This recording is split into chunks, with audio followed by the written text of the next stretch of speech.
Assalamualaikum warahmatullahi wabarakatuh. Kami dari kelompok 2 Matkul Fikih Ibadah akan mempresentasikan bab sholat. Tapi sebelumnya saya di sini gak sendiri, saya bersama kelompok saya yaitu Afisana Firdaus, Muhrafli Idul Fitrah, Ilham Alwi Muhammadin, dan saya sendiri Selalu Karnai. Langsung saja, bab yang pertama saya ingin menjelaskan tentang pengertian sholat. Sholat berarti seruan atau doa, yakni seruan seorang hamba kepada Tuhan pencipta sesuatu alam. Jadi sholat adalah bentuk doa paling murni atau paling tinggi. Allah Subhanahu wa taala berfirman dalam surah At-Taubah ayat 103, "Wa sholli 'alaihim inna sholataka sakanun lahum wallahu sami'un 'alim." Yang artinya, dan bersolatlah atas mereka, berdoalah untuk mereka karena sesungguhnya doamu itu menenangkan dan menenteramkan mereka. Sholat juga telah disyariatkan sebagai sesempurna dan sebaik-baiknya ibadah, dan sholat mencakup berbagai macam ibadah, zikir, tilawah, berdiri menghadap Allah Subhanahu wa taala, ruku, sujud, doa dan tasbih dan takbir. Kemudian saya ingin menjelaskan macam-macam sholat. Yang pertama yaitu adalah sholat wajib. Sholat wajib di sini adalah sholat 5 waktu yang menjadi kewajiban agama disyariatkan di masa sebelum hijrah, yaitu pada tahun ke-12 dari kelahiran Nabi SAW atau tahun 621 Masehi. Kemudian macam dan waktu sholat wajib. Sholat wajib atau fardu dalam sehari ada 5, yaitu 2 rakaat sholat subuh, 4 rakaat sholat zuhur, dan 4 rakaat sholat asar, 3 rakaat sholat maghrib, dan terakhir yaitu 4 rakaat sholat isya. Kemudian jenis yang kedua itu adalah sholat sunnah. Pengertian sholat sunnah adalah sholat sunnah ialah sholat yang dianjurkan setelah sholat fardu, namun tidak keras tuntunan mengerjakannya. Apabila dikerjakan akan mendapatkan pahala, dan apabila ditinggalkan tidak berdosa. Sholat sunnah disebut juga nafal atau tambahan. Macam-macam sholat sunnah. Yang pertama sholat sunnah rawatib, yang kedua adalah sholat witir, ketiga sholat tahajud, keempat sholat tarawih, kelima sholat zuhur, dan keenam sholat tahiyatul masjid, ketujuh sholat istikharah, ke-8 sholat hajat, ke-9 sholat taubat, ke-10 sholat dua gerhana, ke-11 sholat istisqa, ke-12 yang terakhir adalah sholat 2 hari raya. Syarat wajib dan syarat sah sholat. Yang pertama yaitu muslim. Tidak diwajibkan kepada orang kafir untuk melaksanakan sholat, karena didahulukannya 2 kalimat syahadat adalah perintah untuk menjalankan sholat. Yang kedua yaitu berakal, kemudian yang ketiga yaitu balik, dan yang terakhir yaitu bersih dari darah haid dan nifas, karena sholat tidak diwajibkan kepada wanita yang sedang menjalani masa haid dan nifas. Kemudian syarat sah sholat. Syarat sah sholat ada 5. Yang pertama yaitu telah masuk waktunya, karena sholat tidak diwajibkan sebelum waktunya tiba. Yang kedua yaitu suci dari hadas kecil dan hadas besar. Kemudian yang ketiga ada harus suci badan, pakaian, dan tempat dari najis. Yang keempat yaitu menutup aurat, dan yang kelima atau yang terakhir adalah menghadap kiblat atau Ka'bah, karena sholat tanpa menghadap kiblat dianggap tidak sah.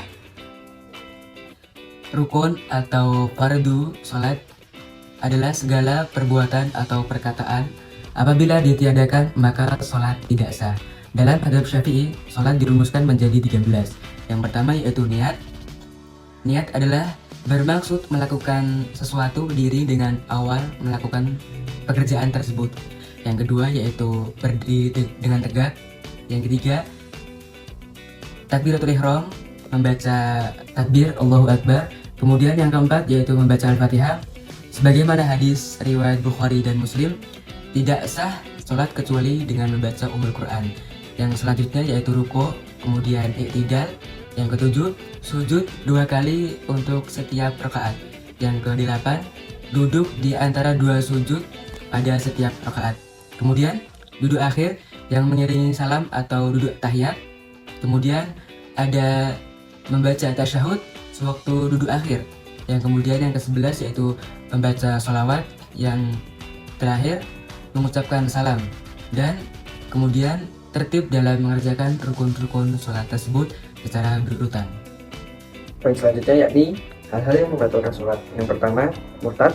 Murtad atau keluar dari agama Islam menjadi pembatal sholat, karena sebagaimana yang kita ketahui bersama bahwa salah satu syarat sah sholat adalah beragama Islam.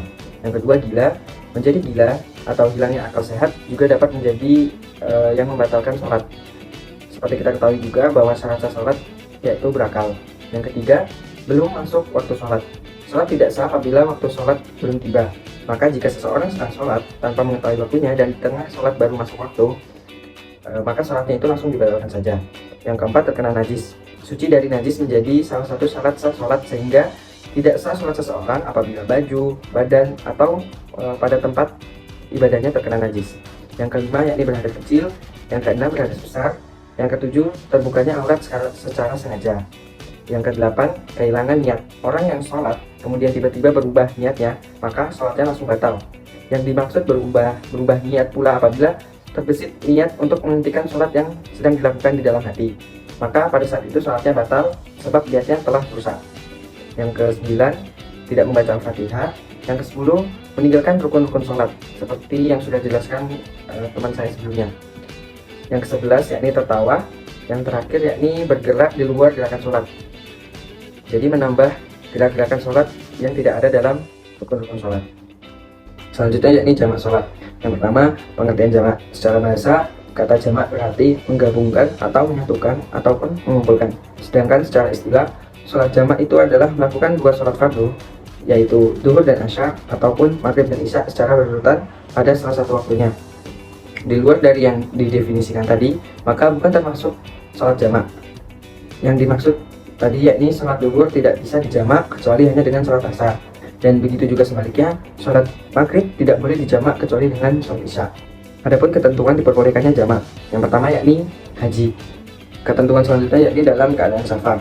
Selanjutnya yakni dalam keadaan sakit dan hujan. Dalam keadaan sakit ataupun hujan, sebagian ulama menyetujui bolehnya menjamak sholat.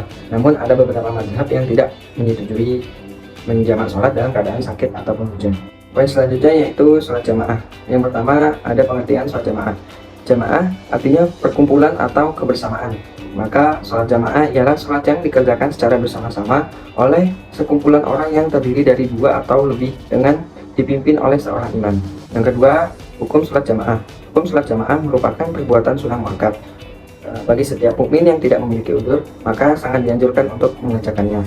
Yang ketiga, keutamaan sholat berjamaah. Adapun keutamaan sholat jamaah sangatlah besar pahalanya, juga sangat agung sebagaimana sabda Rasulullah, sholat berjamaah itu lebih utama dibanding sholat sendirian dengan perbedaan 27 derajat. Muttafaqun alaih. Yang terakhir, kehadiran kaum wanita dalam sholat jamaah.